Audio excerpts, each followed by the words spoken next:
Hello, hello, hello, and welcome to episode 203 of the Mo Money Podcast. I am your host, Jessica Morehouse. Welcome back. This is the last week of season 8 of the show. Oh, I can't believe we're already here. I mean, there's been a lot of episodes, to be fair, in the season, so this is why we need to take a little bit of a break, summer break, really. And so I've got an episode for you today, and I've got one final solo episode that you're not going to want to miss tomorrow. It is all about answering your investing questions. So if you have some, guaranteed one of the questions that I answer in tomorrow's episode, you'll have had a thought about it. You'll have been like, oh yeah, I've thought about that. And I'm glad that you've answered it for me, Jessica. But for this episode, this is my last interview of the season, and I am interviewing David Carlson. So you may know him. He's been a longtime blogger.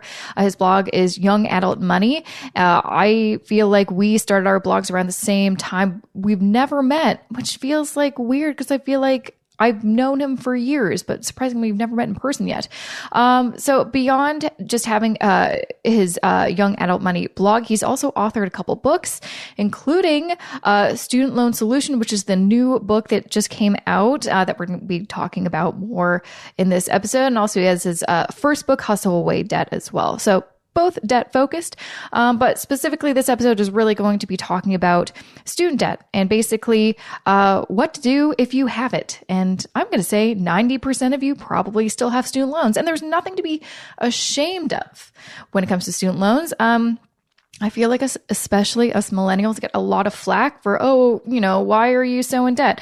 Because freaking school's expensive, and we're in this weird time where in order to get a job that pays well, that actually has some growth potential, you have to have a degree and so then you have to go to school. And most of us don't have, I honestly don't even know how much university costs anymore. I've been out of school for about 10 years, but $20, $30, $40, $50,000 per year. It's just not as easy. And I've had to kind of reconcile with that because part of my journey was I was able to pay my own way through university. I, talk about that in the episode a little bit, how I have special circumstances. I was able to go to a school near where my parents lived. I was able to, live at home rent free. I really didn't have any expenses besides maybe my cell phone, my car, going out with friends, textbooks, tuition. That was kind of all I had to pay for. Everything was taken care of. And so I was able to work, a part-time job, 20 to 30 hours per week and go to school and balance it all out. It wasn't easy. I mean, I worked a ton and had to say no to a lot of fun things because I had to make some money. And I still had to take out some student loans. So yeah, I understand. It's a tricky situation. So that's what we're going to talk about in this episode. If you have student loan debt, what to do? What do we do? Now, full disclosure, obviously David Carlson's from the States, so things are a little bit different here in Canada, but I think all the things that we talk about are pretty relatable no matter where you live. So I'm just going to first share a few words about this episode's sponsor and then get to that interview with David Carlson. This episode of the Mo Money Podcast is supported by Willful, a company on a mission to make sure every adult has a will. Look, I'll be the first to admit that talking about death is no one's idea of a good time. But just like taxes, death is a certainty we all face. You see, while we can't predict what life might throw at us, we can at least prepare. If not for ourselves, for the people who matter most to us. Enter Willful. Willful guides users step by step through a series of questions to generate a customized legal last will and testament starting at $99. This essential document lets you name your executor who will carry out your wishes, name guardians for minor children and or pets, and much more. If you're getting married, buying a home, having kids, or just generally want to give your family peace of mind by creating your estate plan, go to willful.co to learn more about making a plan for your estate. And make sure to use code MOMONEY15 for 15% off any Willful plan. Once again, that's willful.co and code MOMONEY15 for 15% off, or just check out the show notes for this episode. Willful is currently available in BC, Ontario, and Alberta. Thanks so much, David, for joining me on the show. I'm excited to have you here. Thanks for having me. Excited to chat with you. Yes, I am so thrilled to have you on the show. As basically also the last episode of season 8 of the podcast. Appreciate you being my last guest. have we met before? I'm not even sure. I'm sure I don't we think have. we met in I don't know. person. Nope. Maybe not. I feel like I do know you or about you just through the personal finance kind of blogosphere. So I feel like I know you, but I don't know you. Yeah, no, I have a lot of people in the personal finance space that are like that. Yep. So yeah, I've definitely been, a reader of your blog, Young Adult Money, for how long? So yeah, let's kind of go back. Let's start from the beginning, kind of how you got into personal finance and you started with that blog. I feel like that blog's been around for a while because it's been on my radar for a long time. Yeah, so started the blog in 2012, coming up here on 7 years of the blog being active. Yeah, time flies. So started that a couple years after finishing college. I actually worked for a personal finance blog kind of as a side hustle throughout college, and I learned a little bit about blogging there. And that's also why I ultimately decided to start a personal finance blog. Number one, you learn a lot as you're working on it. Number two, I think blogging is just a great kind of small business that you can start. And there's a lot that you can do with it. I would agree. I feel like, guys, I started my blog probably close to the same time you did because I've had mine for about 7.5 years, and I completely agree. It was something that I started as a hobby, and it's enabled me to leave my job and now just do personal finance full time. And I assume is that kind of the trajectory that your blog took? It was something that you kind of just did for fun and then it kind of grew? Yeah, I'd say it definitely was a way to make side income. So bringing this back to student loans, my wife and I both graduated with a combined $100,000 in undergrad student loan debt. Oh, wow. What did you guys study? Well, first of all, we both went to private colleges in the Twin Cities area here in Minnesota, which typically you'll graduate with more debt. But it also, the way it's set up here, it's all based on how much income your parents make, and whether or not they contribute towards your education doesn't really matter as far as how much they're going to charge you. So if they make enough, you're going to be charged a certain amount. So I think that comes into play as well. Not that we didn't get any help, but I think that's what a lot of students are facing in the U.S.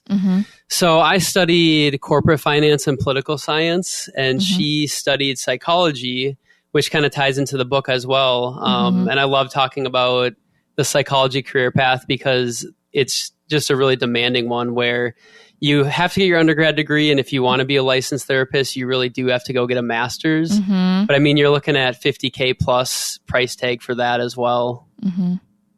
Yeah, no, it's the same thing up here in Canada, which is why it was actually one path I thought I would go into just because I still am very interested in psychology. But when I learned, you need an undergrad and then a master's and then possibly a PhD, and I'm like, that's a lot of school. And at the time, I'm like, no, once I'm done my bachelor's, I'm done. And now I've been back to school several times since then. But yeah, that's a lot of school and that's a lot of debt, $100,000. What were you like when you graduated and you had that student debt? What was your kind of mindset? Like, did it just seem like we're never going to pay this off? I'd say my mindset, and I think it really comes out in the recent book that I wrote. I like to put all the options on the table. So this is where we are. We can't change the past. Our minimum payment was $1,000 a month. Wow, that's a lot. That's it's becoming much more typical here in the U.S. So my mindset was, what can we do to kind of offset that payment? And I was kind of thinking of it as a cash flow perspective, because I have peers at my workplace who had much less debt or no student loan debt, but we were both kind of starting out the same. You naturally kind of compare yourself to them, making the same amount, living in the same place, doing the same job. For me, it was more about kind of level setting and seeing, okay, besides my 9 to 5, how can I make an additional $1,000 to offset this? So blogging was one way. We did a number of things to kind of strategize and make our money work for us as much as we could. And I guess it sounds like you guys were pretty lucky in that you were able to find work right after college. Yeah, again, my wife's career path was a little bit different. I started literally the weekend, or I guess the Monday after I graduated, I started working full time, which was great. Wow. and I've actually stayed at the same company for almost a decade now. Oh, so wow. I've been definitely blessed and privileged by having that opportunity. But my wife, we both knew that she had to get her master's to do what she wanted to do, if not a PhD, because she really does love research, and that's something that she still might want to do down the road. But the master's is just grueling because, like I said, they're charging these psychology students $50K plus for a master's. And beyond that, they have to do 800 hours of practicum, which is basically, honestly, free labor at a clinic.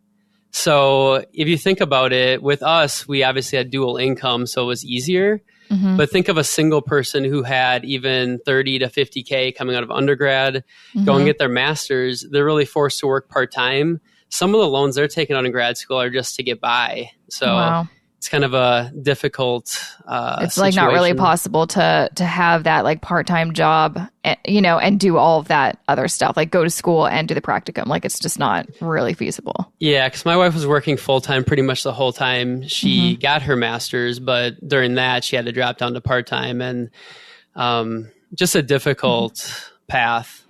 Is it possible? Because I read a lot of articles, I think the student debt problem in the U.S. is pretty significant. Like that's very clear from what I see in the media. It's pretty significant in Canada too. I feel like it might be worse, or maybe that's just like the tone that I get from the media about what's going on in the U.S. Is it just the idea of being able to pay your way through school, like work and go to school and graduate without debt? Is that just not possible these days? Is school just so much more expensive than how much you can earn on your own while being a student and working? Yeah, I mean, that's a very fair point. So a story growing up, I had this asthma doctor who was a bit older, and he said when he went and got his MD, he actually, I think his wife worked while he went to medical school. They paid it in cash, and then once he started working, they paid for her to go to medical school in cash. And that's kind of an extreme example where medical school, a lot of people are leaving with, $400,000, $500,000 of debt, just massive amounts. But looking at the undergrad perspective, it used to be possible to potentially work full time and pay your way through. And I think in some situations you can do that if you have the right scholarships, if your financial aid package works out in your favor.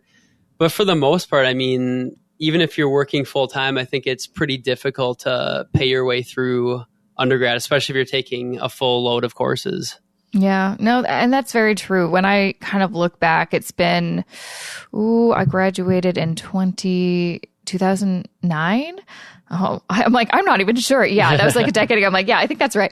And I took 5 years to do, like I did basically, I think all the things that I needed to do in order to graduate. I still had a student loan to pay off. It was only $5,000. So it was basically to cover my, maybe my last year of university. And even in my last year, I didn't take a full course load. And that's also just to represent how cheap it was. At the time, I didn't think I was cheap, but it was like looking back, like very affordable to, comparing how much it costs to go to school. But, I chose a university near where my parents lived. I still lived at home. I was able to work part-time, and I took 5 years instead of 4. And so I think all those things added together, that's how I was still able to graduate with a very small loan. But I feel like, well, that may not be an option for people. Like they may not be able to continue to stay alone. Like maybe your parents are retiring and they're selling the family home and going to buy a condo. And so you have to figure it out. Or maybe the program you want to do is at a specific school. And so you have to live there and pay for living costs.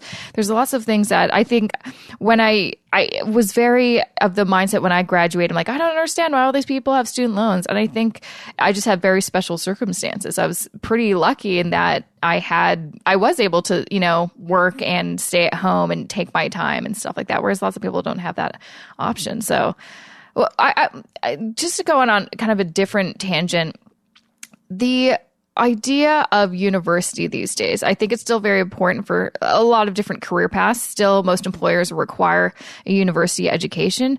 What I've been seeing in Canada, at least, is this shift because so many people are graduating with debt and still can't really find a job, or they find a job and it's still actually not well paying. What are your sentiments on just, is university what it's, stacked up to be these days? Or is it just like now everyone's doing it, so it's not as significant anymore? Yeah, I mean, it kind of feels like you have to go and get a degree regardless.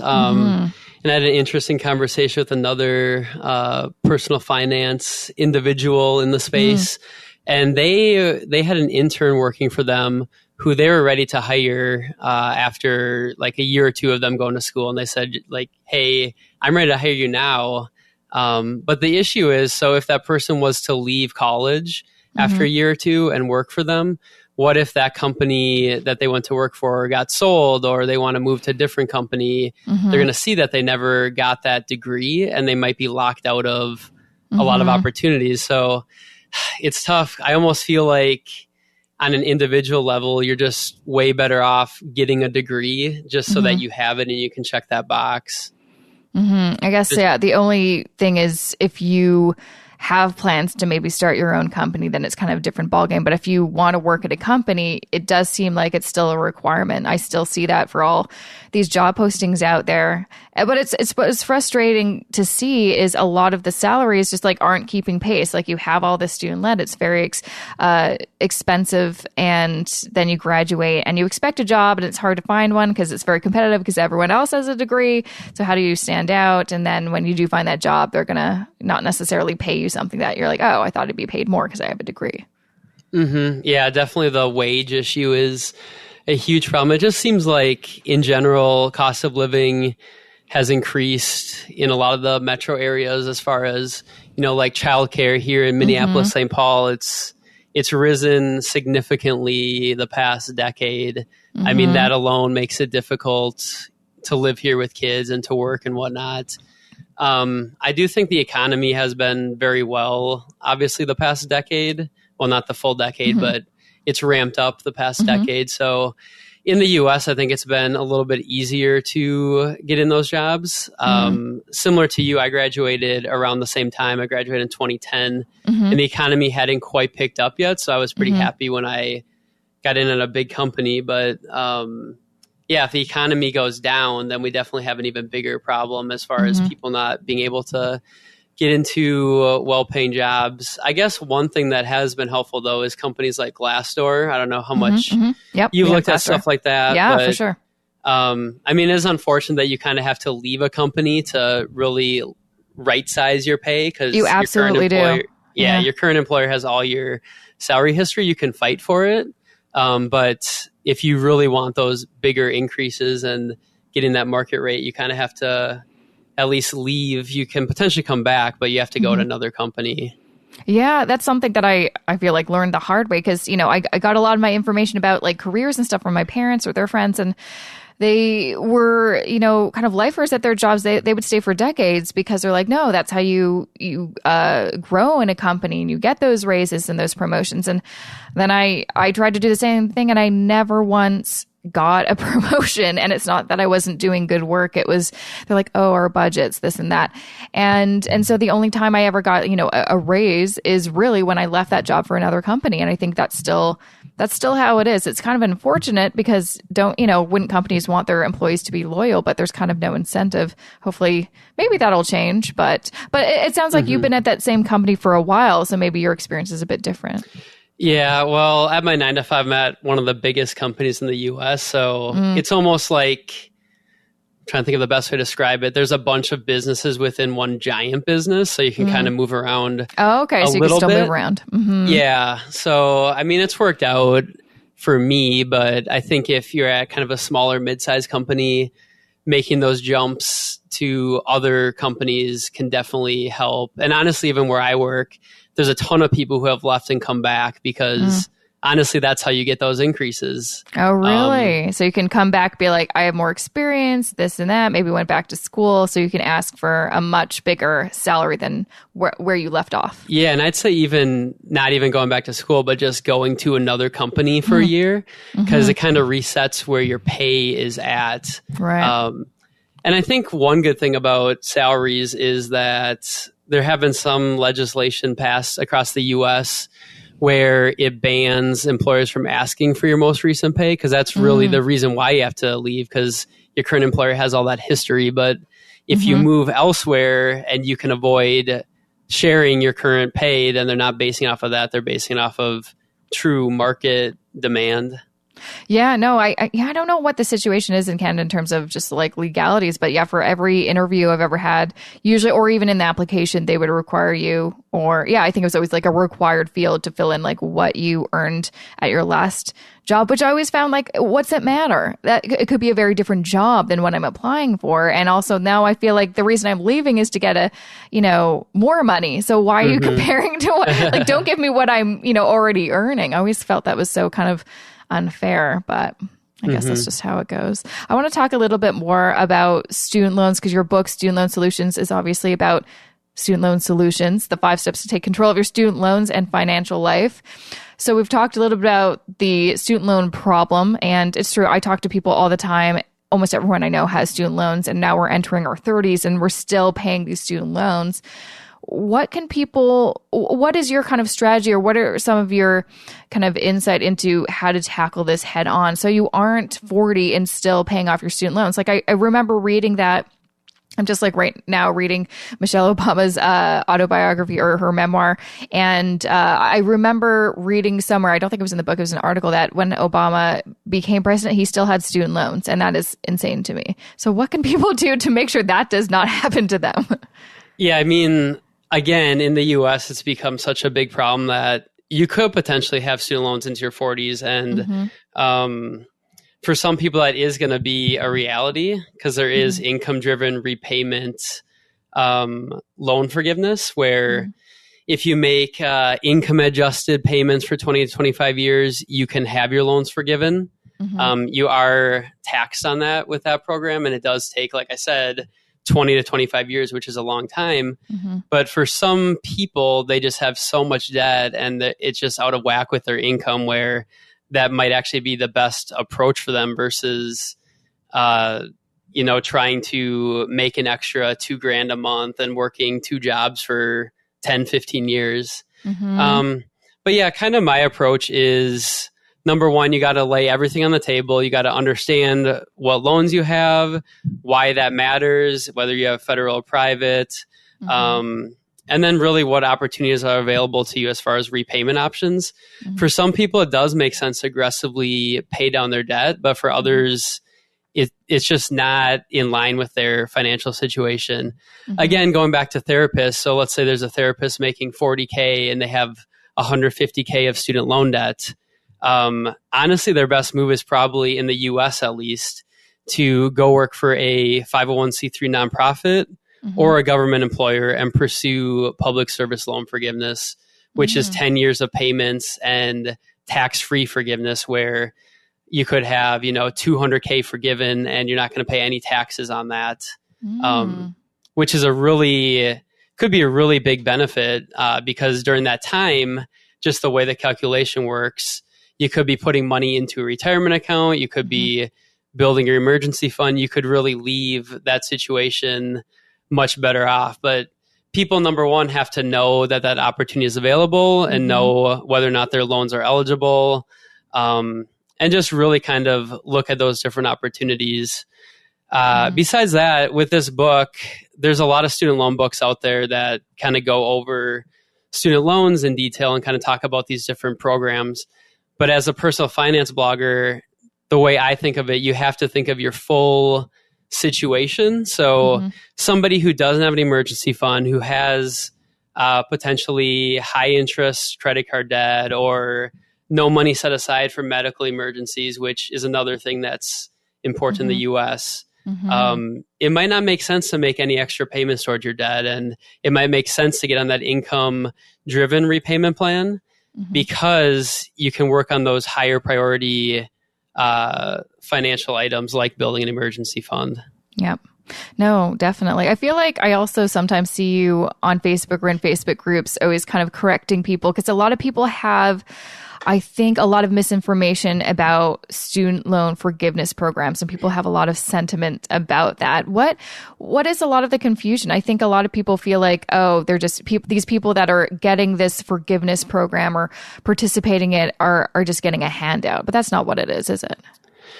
I'd say public service loan forgiveness is definitely controversial in the United States. Yeah. There's the debate's really heating up whenever anybody comments about it. Because on the one hand, some people say, well, what about me or someone else who, worked through college and really sacrificed after college and got rid of their debt? I'm not getting any payment for that, but right. I'm also, as a taxpayer, subsidizing someone who's getting public service loan forgiveness, as an example. Right. So yeah, I mean, there's definitely valid points on each side, but student loan debt is unique in the sense that you can't discharge it in bankruptcy, or I should say it's very difficult to. You definitely can in very rare circumstances. So it's not like someone who took out a loan on a house and can just walk away from it, or got $100K of credit card debt and they have the opportunity to discharge that. There's obviously consequences there, but student loan debt's unique where it kind of stays with you.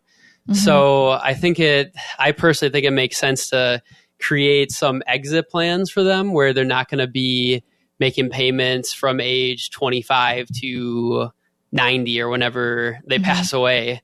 So, and I do think the program is a little bit complicated.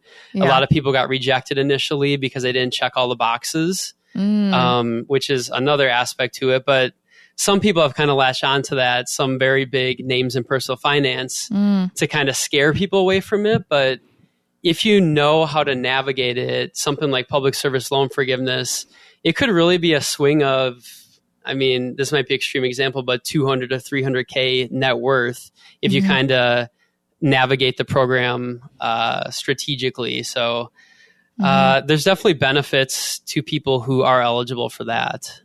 No, definitely. And I'm sure you also saw this. I feel like this was kind of floating around on social media the past week or so. There was an article that someone wrote or shared about, there was that billionaire who basically said he was going to pay the student loans of that graduating class from that Morehouse College, which I think is very funny because it's very similar to my last name, but different spelling. But I thought that was kind of cool.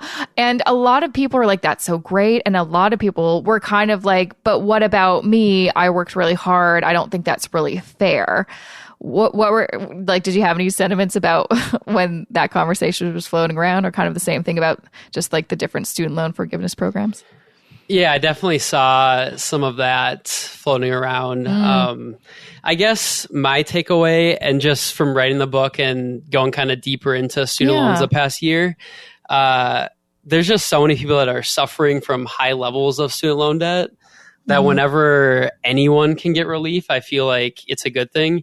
And in this case, it's honestly a private individual making this gift to these students. So I don't know. I mean, good for them and good for him for doing it. Yeah, it's not really hurting anyone. It's not the same as, a government program. It's literally just a really rich individual saying, I want to,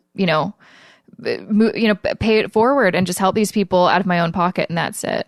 Can't really complain about that. It's like, if you didn't graduate that class, like, that's just how the dice rolled. Like, it is what it is. Yeah, you got to kind of move on from it. Yep. Yeah. But yeah, I feel like a lot of people have very strong feelings about debt because debt is such a burden. And if you do take the time and the energy to pay it off and don't have some special program to help you, when you see someone else getting some extra help, you kind of feel like, oh, well, so I had I had a little bit more of a burden, or there was a bit more of a struggle with my situation. That's not really fair. But what I like to tell people is life isn't fair. Sorry, it's not. I mean, on a smaller scale, they had a new homebuyer tax credit, I think maybe a decade ago. Well, maybe not a full decade, but a few years back in the US, where if you were a first-time homebuyer within like this certain 12 or 24 month period, you received something like an $8,000 tax credit. And I mean, me as a renter at that time, I was like, so am I going to get that, 5-10 years from now when I buy a home? I mean, it's kind of a similar thing where you do kind of look at it differently depending on where you're sitting. I think people with student loan debt think forgiveness is a good thing, but obviously those who haven't had to deal with it sometimes can look at it a little bit differently.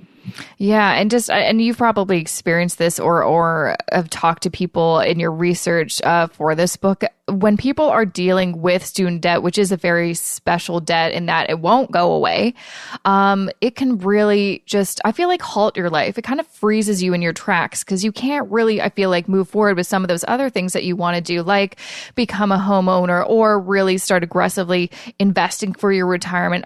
Maybe you're delaying having a family because you have this big burden and you're just trying to make those payments and pay your living expenses. It can really affect people negatively, especially when they're dealing with a big amount of debt, like $50,000 or $100,000. So I feel like we need to be, just aware of this. It's student debt sucks. So I wonder, in your book, do you talk about what can people do?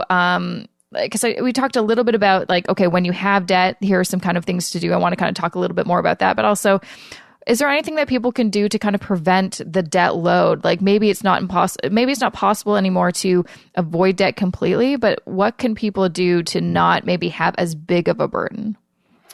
Yeah, so this book was definitely focused on people who have already incurred debt, incurred student loan debt, but kind of towards the end of the book, after kind of going through all the different steps of evaluating your situation and getting on the best student loan repayment strategy for you, one thing that I encourage people to do is to continuously improve their finances. So I talk about tracking your expenses earlier in the book, but towards the end, really talk about taking advantage of budgeting and seeing, where can you save money and what's your priorities when you're spending your money?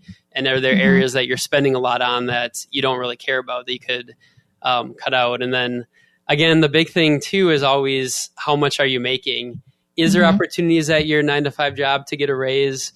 Maybe you should consider leaving your company if you're clearly getting underpaid. Or maybe you do want to start a side hustle that could have potential to bring in a decent amount of income. So I think I'm all about, attacking it from all different angles, whether it's saving more, making more money, looking for those opportunities to kind of optimize your finances. One thing that I'll mention is that as far as travel goes, my wife and I probably haven't paid for a flight in cash in maybe 5 years. But that's through a lot of, working the credit card rewards programs and taking advantage of that. And we don't travel a ton, which also helps. If you only travel, 2 or 3 times a year, it's easier to do that. But even things like that, where if you add up all the dollars over time, I mean, that probably equals thousands of dollars of savings. But it's a little bit of a non-traditional approach to making debt more manageable and just improving your finances. Yeah. So as it kind of sounds like what you're saying is, in order to really take control of your student loan situation, which sucks, you've got to really take care of your whole financial picture. It's not just there's this one thing you just need to figure out. You need kind of to look at your whole financial picture, create that foundation, which I completely agree with. I tell everybody ever, please make a budget, track your spending, track your net worth. Those are so key because so many people, and I'm sure you experience this too, have no idea where their money is and they complain all about it and they don't do anything about it. I'm like, well, there's a very easy solution. Just find out where that money is. It actually will take you 20 minutes to figure that out. It's not that hard. And then kind of like you said, cut back where you can. And once there's nowhere else to cut back, then it's time to look at where can we make more money. Do we have to ask for a raise or go to a different, company to earn more? Or should we start a side hustle on top? And I mean, I had a side hustle on top of my day job after university. And it's one of the things that absolutely helped me survive living in an expensive city, paying off that student loan, dealing with some unemployment along the way, but still being able to, achieve some of my big financial goals like a wedding or travel and stuff like that. hmm And I definitely appreciate the whole psychological aspect to it, psychological aspect of money. Because I know some people who I'm very close to, I won't mention their names, but they didn't even look at my blog for the first probably 4 years, but they had some like clear financial issues that they need to deal with. And it was just easier, they said, to kind of ignore it and go on your way because they were afraid of what they were going to find out, even by reading articles about finance and kind of opening up all their finances and looking at it. So I get that there's a psychological aspect to it, but the sooner you can kind of get over that hump and just put everything on the table, look at your options and kind of confront reality, the sooner you can start making progress. Absolutely. Yeah, no, it is so true. When you aren't a big money nerd like you and me, where we love diving in and talking and learning about money, and you have, student loan. And I think student loans are very similar to kind of other types of debt. There's a lot of negative sentiments around them. Like if you have like a line of credit or credit card debt or, private loan, whatever it is, you feel a little bit of, embarrassment and shame that you got yourself into the situation and you're having a difficult time digging your way out. A lot of people don't talk about that they're in debt. Most people are in debt. And so there's a lot of, not so good feelings. And also it can be intimidating. I even recognize this too in the personal finance, blogosphere. A lot of people, some people are still, talking about their journeys, their debts, their mistakes, but a lot of people are just talking about how much money they're making, how great their life is. And that can make you feel kind of bad about your situation if you're in a very different situation where you're like, okay, well, I'm living paycheck to paycheck. So I don't feel good I want to learn and I want to, educate myself. But some of this information makes me feel kind of bad about myself right now. I've been in that situation, I'll tell you. Yeah, I mean, there's a lot of blogs out there that have income reports, and I get that they have a place and they have inspired some people to take certain actions, but I can't help but think that there's tons of people who've looked at them and they've just felt depressed about their situation, and definitely the opposite of motivating, just demotivating and maybe even making them less likely to look at their finances. Yeah, no, that was exactly me. That's why I've never done them. And I do understand why people do them. It is interesting to know how much people make and where their money goes. But believe me, when I was in my, mid to early 20s, looking at some of these bloggers' income reports, and I was making literally no money working 2 jobs. And I'm like, they're complaining about their financial situation, and yet they're making like $50,000. And at the time I was making 30. I'm like, I can't even relate. I just can't relate. Yeah. Yep. Yeah. Oh my gosh. Well, before I let you go, who is your kind of ideal person to grab a copy of your book? If someone is listening, they hear kind of some of the things that we were talking about, they're in a situation where they have some student debt and they've never really taken a good look at how can I maybe improve my situation? What would you like to say to them? Yeah, I'd say if they haven't really looked at all their options and they don't understand what the best strategy might be, I definitely recommend them picking up a book. I spent a lot of time making it so the book was very easy to kind of go step by step, scenario by scenario. There's obviously a lot of different types of loans, especially in the United States, and they each have different implications, different repayment plans, forgiveness programs, all of that.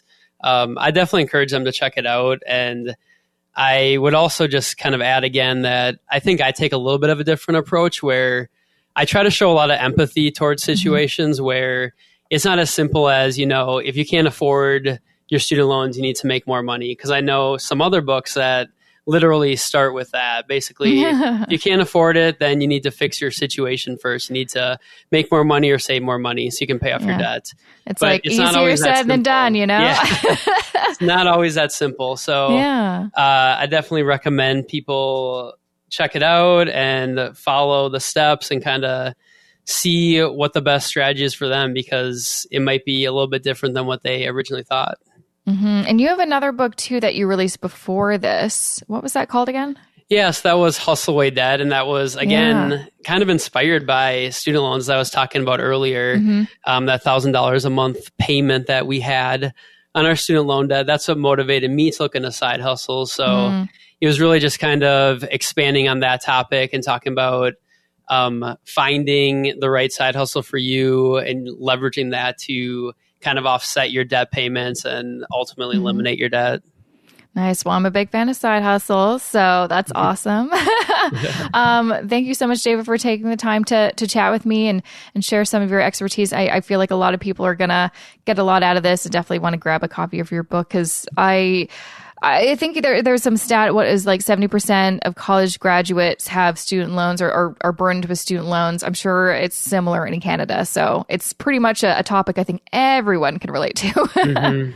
Or someone they know, for sure. Oh, yeah. Or someone they know. Absolutely. So thanks again for joining me. Yeah, thanks for having me. And that was episode 203 of the Mo Money Podcast with David Carlson. Make sure to check out his website, youngadultmoney.com, and grab a copy of his new book, Student Loan Solution. If you are, basically need some help with your student loan situation. Make sure to check out the show notes for this episode, jessicamorehouse.com/203 for more info about what we talked about in this episode. And I've got some very important things I need to share with you. And this is the last week I can really do it. So stick around. Just a few words I want to share about this episode's sponsor. This episode of the Mo Money Podcast is supported by Willful, the online will company on a mission to bring estate planning out of the shadows and into the same conversations as insurance, financial planning, and investing. Creating your will doesn't have to be expensive, time-consuming, or scary. Just like tax and investing software has changed the way we approach those once overwhelming elements of personal finance, Willful is using technology to simplify the way we create estate planning documents. You spend your life creating value, wealth, and accumulating property and assets. Estate planning is one way to make sure your legacy benefits the people and organizations that matter the most to you. Life gets busy and budgets are stretched enough as it is. For the reported 56% of Canadian adults who do not have a will, Willful is offering an affordable, well-designed solution to get you closer to peace of mind. If you want to learn more about Willful, head to willful.co for all the details. Use code MOMONEY15 for 15% off any Willful plan. Once again, that's willful.co and code MOMONEY15 for 15% off, or just check out the show notes for this episode. Willful is currently available in BC, Ontario, and Alberta. Okay, first and foremost, so y'all know once this week wraps up, I will be on hiatus until basically mid to late September is when I will start season 9 of the show. To get all of these updates, make sure that you are following me on social media. My main ones, well, I'm kind of everywhere. Let's be honest. I'm on the LinkedIn, the Facebook, Instagram, Twitter. But the best place to really find out all the deets of what's going on is going on my email list. So jessicamorehouse.com/subscribe. And also when you do subscribe, you will be able to get access into my free resource library where there's a ton of free videos, worksheets, downloads, cheat sheets. I mean, it's free, guys. So if you want to take this summer, which I highly recommend, to get your financial life together, I think that's a great thing that you can do. And how you can start is by downloading, taking a look at my free resource library and seeing how you can start taking some action. Another kind of new part of my website that I just made is I made a recommendations page. So I get a lot of questions about what kind of books do you recommend, or I want to work with a financial professional who isn't you. Who do you recommend? To be fair, I have a wait list going on, so I'm not accepting new clients. So I do like to refer out to other people that I think are doing great jobs in the fee-only financial planning sphere. And also I just get questions on what's a good, no fee bank, blah, blah, blah. So I made a new recommendations page, jessicamorehouse.com/recommendations. You can find it very clearly on, if you scroll down to the bottom of my homepage, or if you go onto, whatever page you're on my website, on the menu bar, the top menu bar, there's a kind of an option or a tab, resources. And that's where you can find, my blog, podcast, resource library, community. And there's a new menu item called recommendations. And you can find all of the things that I either personally recommend or just lists of things that, I'm happy to kind of share with you that I think are important. Some might go to websites or whatever. Anyways, check it out. Also check out if this is the time of your life that you're like, I really want to take care of my investing situation or get started with investing. Don't know where to start. Well, that's why I built a course specifically for you called Investing Foundations for Canadians. I'm sorry, my American friends, though, to be fair, I've had American students take it, and almost all of it is applicable besides obviously me talking about TFSAs and RRSPs, but everything else is totally applicable to you if you're American. But I am going to be doing a special episode tomorrow, solo episode, where I am answering your investing questions. These are the most common questions I get if I hear from you over email or social media, or if I'm doing an event or, participating in someone else's event. People always like to talk to me about investing. And so I am answering the most pressing questions that I get each time, and I think I'm going to enjoy it. But if you listen to the end of tomorrow's episode, I am going to be sharing a very special promo code so you can get 30% off my course. I'm not going to share it now because I'm going to be a little bit of a tease, and sorry, you're going to have to listen to tomorrow's episode, or just wait till tomorrow and then scroll down, or what's it called? Fast forward, whatever it is, to the end of the episode. Then you can get that code. Or you could probably guess what it is, but I don't know, whatever. So those are some important things I wanted to share with you. Even though I am, kind of capping off this season, I'm not going to be really away. I'm going to Hawaii, then I'm going to Vancouver, and I'm going to be on social media and the gram and hopefully YouTube a lot more. And so I'll be around. And if ever you want to chat, hit me up on social media or shoot me an email. I always love that. But of course, I always really, really appreciate an iTunes review. It takes you 2 seconds to let me know what you think. And I'll give you a shout out on next season of the show. So I think that'd be pretty cool. Anyways, thanks so much for listening. I'm going to see you back here tomorrow for my last episode of season 8. Have a good rest of your day. See you tomorrow.